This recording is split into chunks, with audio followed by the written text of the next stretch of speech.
las charlas anteriores hemos hablado del Pentateuco y de los libros históricos. Hoy vamos a hablar de los libros proféticos.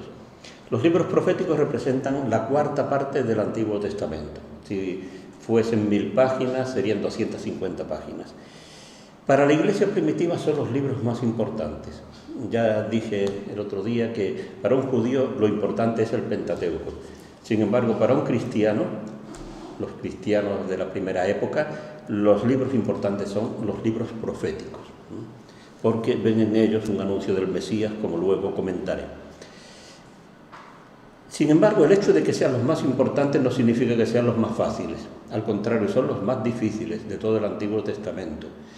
Por un motivo muy sencillo, porque son libros que responden a problemas de la actualidad de aquel tiempo y entonces requiere conocer la historia, y no solo la historia de Israel, sino a veces también la historia de Asiria, de Babilonia, de Egipto, del Antiguo Oriente en general. Exigen conocimientos de la sociedad de aquel tiempo, de la economía, etc. Y eso muchas veces para el lector actual resulta algo bastante complicado. Por otra parte, es importante tener en cuenta que los libros proféticos no son obra de un solo autor. El libro de Isaías no es de Isaías, no lo escribió Isaías de punta a cabo, ni el de Jeremías lo escribió Jeremías.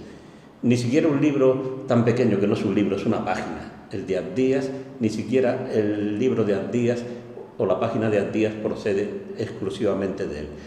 Porque en la Biblia no hay el derecho de propiedad intelectual. Hoy día, si alguien quiere editar, ya que estamos en Granada, las obras de García Lorca, no puede meter entre los poemas de García Lorca algo que a él se le ocurre, ni lo de otro autor. A lo sumo puede poner una nota a pie de página o puede escribir una introducción, pero desde luego no puede cambiar lo que ha escrito el autor. En cambio, en la Biblia, en los libros proféticos sobre todo, pero en toda la Biblia, los discípulos de los profetas, los transmisores de su mensaje, los editores, iban añadiendo continuamente nuevos poemas, nuevas composiciones a lo que ya había escrito el maestro. Además comentaban, añadían glosas, etc. Y así ocurre, por ejemplo, que el libro de Isaías es fruto de 500 años de profecía. No es de obra de un autor del siglo VIII antes de Cristo, sino que es fruto de 500 años de actividad literaria y profética. Vamos a fijarnos más que en los libros, que serían esos famosos conocidos de Isaías, Jeremías, Ezequiel, Daniel y los 12, y me voy a fijar sobre todo en la figura del profeta, para acercar de una manera más sencilla a este fenómeno. Y lo primero que hay que decir es que desde un punto de vista antropológico, el profeta forma parte de los mediadores. En el ámbito religioso se piensa que el hombre normal no tiene acceso directo a lo divino, sino que necesita de alguien que haga de mediador entre él y Dios. Los mediadores en los pueblos antiguos son muy distintos. Están, por ejemplo, los chamanes, que todavía siguen existiendo en algunas tribus. Están los adivinos. No me refiero a eso que echan las cartas, el tarot o que sale, sino el adivino en un sentido técnico de la palabra antigua. Están los astrólogos, están los sacerdotes y están los profetas. Es decir, dentro de este mundo de personas que ponen al hombre normal y corriente en contacto con la divinidad, se encuentran los profetas. Pero lo típico del profeta del Antiguo Oriente es que, a diferencia del adivino, no recurre a medios técnicos. El adivino, por ejemplo, inspecciona las vísceras de un animal, el hígado, los riñones, sobre todo el hígado. Era muy frecuente examinar el hígado, y eso lo hacían los babilonios, los asirios, lo hicieron también los romanos, etc. Un profeta nunca hace eso, nunca recurre a un medio técnico. Un adivino en Babilonia echaba a veces en el agua un poco de aceite, y según la forma que iba adquiriendo el aceite, las vueltas que daba, entonces decía que el futuro iba a ser tal o cual. Un profeta nunca recurre a un medio de eso. El adivino observa las estrellas y mira que si la estrella sale por tal sitio, sale por tal otro, que si el sol, la luna. El profeta nunca recurre a medios técnicos. sino que ellos se consideran inspirados por la divinidad. Y la divinidad puede ser, sobre todo en esos pueblos mesopotámicos, que son los más frecuentes para la Biblia, pueden ser dioses y diosas. Y es muy frecuente que sean diosas. Y por eso en Babilonia, en Asiria, hay muchas profetisas. Las mujeres generalmente dan culto a una diosa y sirven de profetisa. ¿Qué es lo que hacen? Transmitir un mensaje generalmente muy breve. No es un gran discurso, sino que a veces es una cosa tremendamente práctica y concreta, como por ejemplo que se abra la puerta en el templo, una puerta en el templo, que se ofrezca tal sacrificio a tal dios, etc. Cosa muy concreta. Entonces tenemos que el profetismo en Israel no es un fenómeno exclusivo del pueblo de Israel, ni que es originario de Israel. Muchas veces, sobre todo en el siglo XIX y también aparte en el siglo XX, se pensaba que la profecía, la auténtica profecía, era solamente la profecía de Israel y que todos los demás eran falsos profetas y que no tenían importancia ninguna. Esto ha cambiado por completo. Hoy día se sabe que el fenómeno profético es un fenómeno común a todo el Antiguo Oriente y que la profecía de Israel forma parte de ese fenómeno común. Pero lo que sí conviene tener claro es que la profecía llegó a alcanzar en Israel una importancia que no tiene ningún otro pueblo del Antiguo Oriente. Por ejemplo, nosotros tenemos aquí en la Biblia, como decía antes, unas 250 páginas de escritos proféticos. Esto no ocurre ni en Asiria, ni en Mesopotamia, ni en Siria, ni en el Líbano, nada de eso. Aquí tenemos una cantidad de mensaje profético enorme. Tenemos unos personajes interesantísimos, como pueden ser Isaías, Amós, Oseas, Miqueas, etc., cosas que no conocemos con esa abundancia en el Antiguo Oriente. Y por otra parte, ese mensaje, muchas veces breve, que antes teníamos en el Antiguo Oriente, en Israel termina adquiriendo una dimensión literaria muy notable. Por consiguiente, así como introducción, se puede decir que la profecía es un fenómeno común al Antiguo Oriente, pero que en Israel adquiere una importancia capital. Lo que voy a tratar para acercarme sobre todo a la figura de los profetas son estos tres puntos. En primer lugar, la diferencia entre los profetas bíblicos, que son notables. En segundo lugar, las diversas imágenes del profeta que se han propuesto a lo largo de la historia, desde la antigüedad hasta el siglo XX. Y, en tercer lugar, cuáles serían los rasgos esenciales de un profeta bíblico. Y comienzo por el primer punto de las diferencias entre los profetas. La primera diferencia que encontramos entre los profetas es en el tiempo que dedican a la actividad. Esto se comprende muy bien si hace uno alusión, por ejemplo, a la música.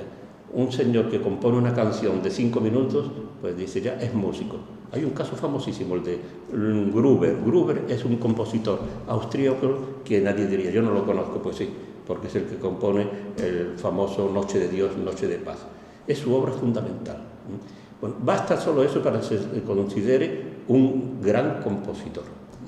Pero naturalmente no se puede comparar con un Beethoven, Mozart, o un compositor que se pasa toda su vida componiendo. Pues entre los profetas ocurre exactamente igual. Hay profetas como Isaías, que según dice él, fue llamado por Dios muy joven y ya el año 739 a.C. comienza a actuar como profeta.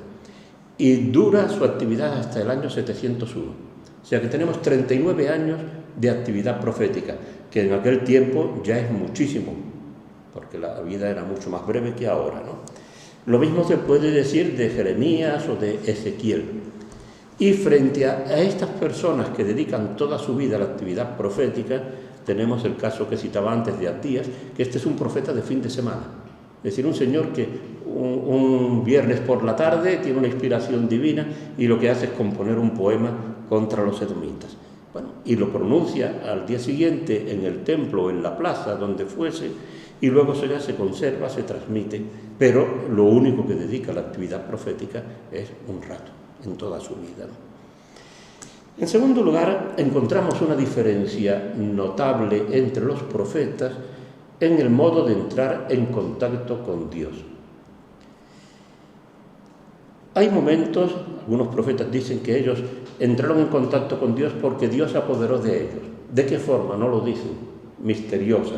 Amós, por ejemplo, dice que él era un pastor y un cultivador de sicomoros, que era una especie de higuera, pero que el Señor lo arrebató de detrás del rebaño y le envió a predicar a su pueblo Israel. Entonces tenemos aquí que Amós se convierte en profeta por una acción de Dios, pero que no sabemos exactamente cómo fue esa acción de arrebatarlo del rebaño y enviarlo a predicar al reino norte. Otras veces la relación con Dios, el contacto con Dios, se establece, según dicen ellos, por visiones. Isaías cuenta una visión impresionante que tiene lugar en el templo de Jerusalén y ve una escena grandiosa, el Señor rodeado de serafines, etc., ¿no? O Ezequiel, que describe una visión todavía mucho más impresionante que la de Isaías, más barroca incluso, y eso es algo que no sabemos tampoco si es real o es pura creación literaria del profeta. Y hay otra forma de entrar en contacto con Dios, que es por medio de la audición, algo que escuchan. Dice que Dios le habla. Ayer en la misa leíamos la vocación de Jeremías, y la vocación de Jeremías comienza diciendo: el Señor me dijo. ¿Cómo le dijo el Señor? ¿Cómo le habló Dios? Bien, pues sería de una forma un poco parecida, como todos tenemos cierta experiencia de que Dios nos dice algo, de que Dios nos habla. Estas formas de entrar en contacto con Dios, pues más o menos nos resultan aceptables, lógicas, pero hay otra forma de entrar en contacto con Dios, los profetas, que son desconcertantes para nosotros, y es cuando se entra en contacto con Dios a través de la música y de la danza. Y entonces lo que acontece es el trance profético. Prácticamente se pierde la conciencia, se termina por el suelo, en unas convulsiones, y eso técnicamente se le llama también profetizar, el trance profético. Pero es una cosa muy distinta de lo que podemos imaginar de un Isaías, un Jeremías, etc. Por consiguiente, dentro de la Biblia también tenemos diferencias notables en el modo de entrar los profetas en contacto con Dios. La tercera diferencia es en el modo de transmitir el mensaje. Normalmente el profeta usa la palabra hablada, pero no tiene nada que ver con lo que hacemos los sacerdotes en la homilía, sino que es algo infinitamente más variado. En muchos casos se parece bastante más al cantautor, es decir, a la persona que toma una guitarra y compone un poema y lo canta en público. Eso sería muchas veces la actividad del profeta. Otras veces tiene un discurso, tiene un sermón. Otras veces utiliza una canción de amor, o utiliza una canción de trabajo, o habla con el estilo de la sabiduría tribal. Es decir, que tiene una cantidad de recursos impresionantes, muy, muy variados. Pero el profeta no se limita a transmitir su mensaje con la palabra, sino que muchas veces utiliza la acción simbólica. Parece un poco como esa sensación que tiene la gente de que está ya harto de palabras. Bueno, y eso llega un momento en que aburre y la gente ni presta atención. Y entonces el profeta lo que hace es recurrir a una acción simbólica. Hace años ocurrió en Suiza una acción simbólica que llevaron a cabo unos muchachos muy significativa. Era esta época típica de los años 70 del siglo pasado, cuando había esa crítica a la sociedad de consumo, etc. Y entonces aquellos muchachos lo que hicieron fue coger una serie de billetes de dólar y tirarlos al río.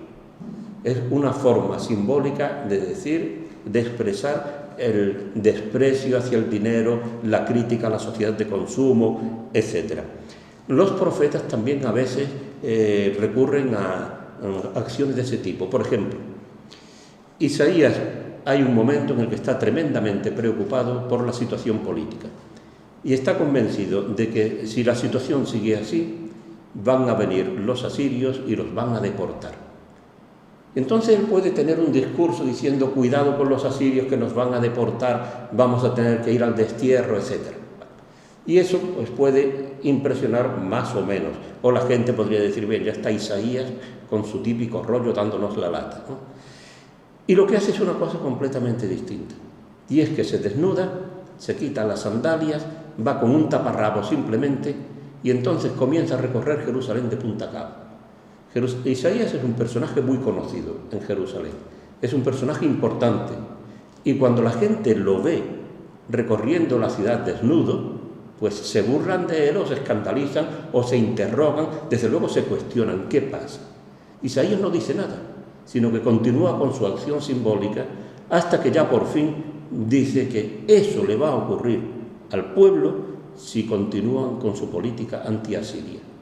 Si quieren rebelarse contra Siria, terminarán yendo al destierro desnudos y descalzos como él ha ido caminando por Jerusalén. Este tipo de acción simbólica, repito, es muy frecuente. En otro caso, Jeremías quiere expresar la desgracia que se va a abatir sobre Jerusalén. Y en vez de soltar un discurso, pues lo que hace es comprar un cacharro de loza y se presenta ante el pueblo. Cuando toda la gente se reúne allí, sacerdotes y seglares, etc., a ver qué hace Jeremías con ese cacharro de loza, lo estrella contra el suelo. Y dice, de esa manera tratará el Señor a Jerusalén si no os convertís. Bien, esta es otra forma de transmitir el mensaje. Y hay luego una tercera forma, que es casi la más abundante, que es la palabra escrita. Hoy día el modo de estudiar los libros proféticos ha cambiado mucho en los últimos años, y antes se concebía a los profetas sobre todo como gente que hablaba en público. Pero hoy día se sabe que la mayor parte de los libros proféticos son fruto de una mesa y una silla y un tintero y una pluma. Y ahí escribiendo poemas y añadiendo comentarios, etc., es como surgieron en gran parte los libros proféticos. Por consiguiente, tenemos también esa actividad fundamental de escribir profecía. Y la última diferencia que hay entre los profetas bíblicos es en la función que desempeñan en la sociedad. Esto solo lo sugiero ahora. Hay dos tipos fundamentales de profecía: la profecía central y la profecía periférica. Esto lo voy a comentar después, simplemente sugiero ahora que hay también esta diferencia entre los profetas bíblicos. Con esta serie de diferencias y esta variedad de profetas, es lógico que a lo largo de la historia, cuando la gente se preguntaba ¿qué es un profeta?, pues se respondió de una manera y al cabo del tiempo se respondía de otra, etc. Y podríamos decir que las imágenes que se han ido proponiendo del profeta son las siguientes. La más antigua y también la más actual es la del adivino. Si le pregunta a una persona qué es un profeta, la inmensa mayoría va a decir un adivino. Y hay un caso muy curioso: el año 2001, cuando cayeron las Torres Gemelas, la página web que más se buscó en Internet fue la de Nostradamus, porque se le considera un adivino, a ver qué va a ocurrir después de esta desgracia, qué otra desgracia va a venirnos encima. Bien, esta imagen del profeta como adivino tiene un fundamento bíblico enorme. Uno lee los libros del Antiguo Testamento y comprende que a los profetas los considerasen adivinos. Hay un caso, por ejemplo, el de Samuel. A Saúl, al padre de Saúl, se le pierden unas asnas y entonces manda a su hijo a buscar las asnas. Los están buscando un día, 2 días, 3 días, ¿verdad? Y ya decide, Saúl dice, mira, llevamos ya mucho tiempo, le dice a su criado, y su papá se va a preocupar por nosotros, más vale volver allí aunque no encontremos las asnas. Y el criado le dice, mira, hay aquí un hombre de Dios, es el título que utiliza, no dice profeta, dice, hay aquí un hombre de Dios que la gente va a consultar y que seguro que nos dice dónde están las asnas. Así que vamos a ir. Y dice Saúl, bueno, pero yo no traigo dinero, no traigo nada. Dice, no te preocupes, yo tengo aquí unas monedas, yo se las doy y con eso. Bueno, y al hombre al que van es a Samuel, uno de los grandes profetas. Y Samuel les dice, no os preocupéis por las asnas porque ya han aparecido. Y entonces cuando unge rey a Saúl. Es decir, que aquí tenemos ya un relato donde el criado de Saúl demuestra clarísimamente la imagen que él tiene del profeta. Y es un hombre capaz de adivinar cosas ocultas. Si pasamos a otros profetas, como por ejemplo Elías, Elías sabe que el rey Ocosías va a morir. lo presiente inmediatamente.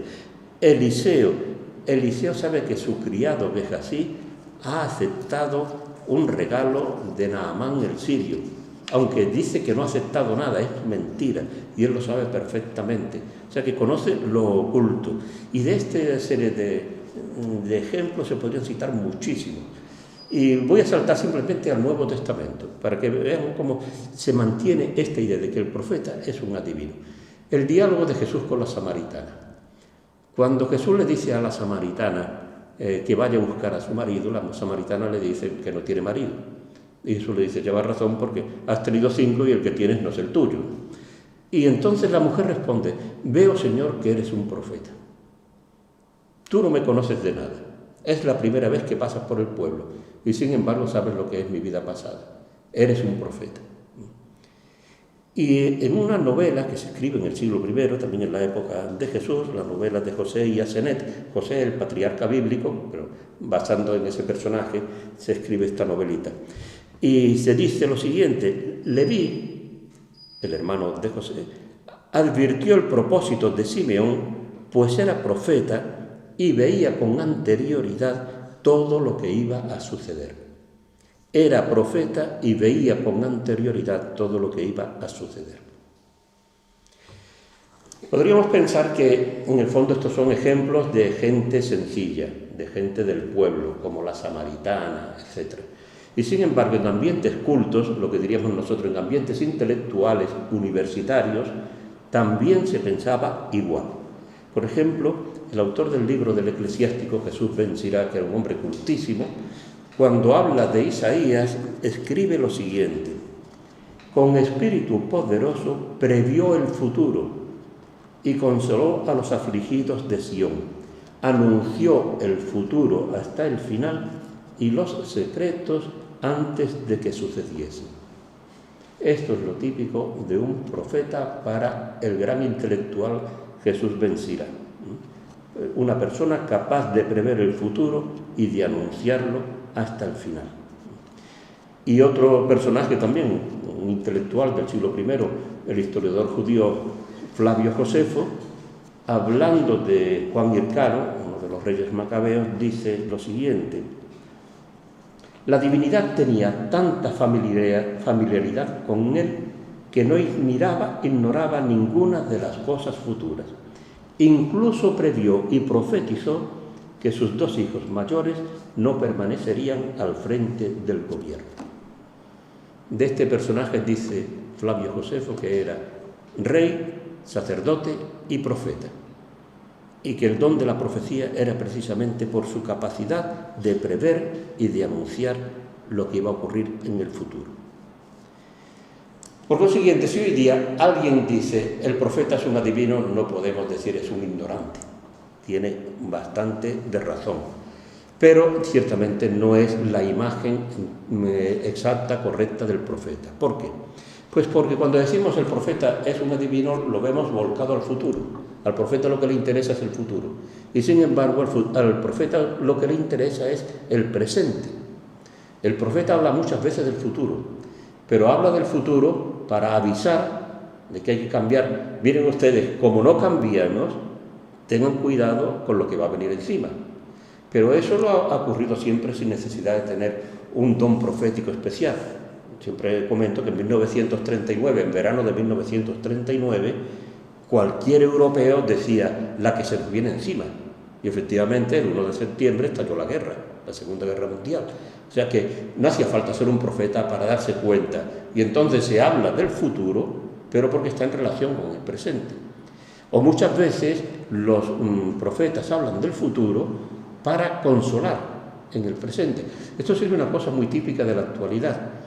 En esta época en que hemos pasado y estamos pasando todavía tanta crisis, sobre todo gente muy sencilla, que están pasando verdaderas necesidades, los profetas no se limitarían simplemente a denunciar las injusticias, las desigualdades, sino que también consolarían a esa gente anunciándoles un futuro mejor.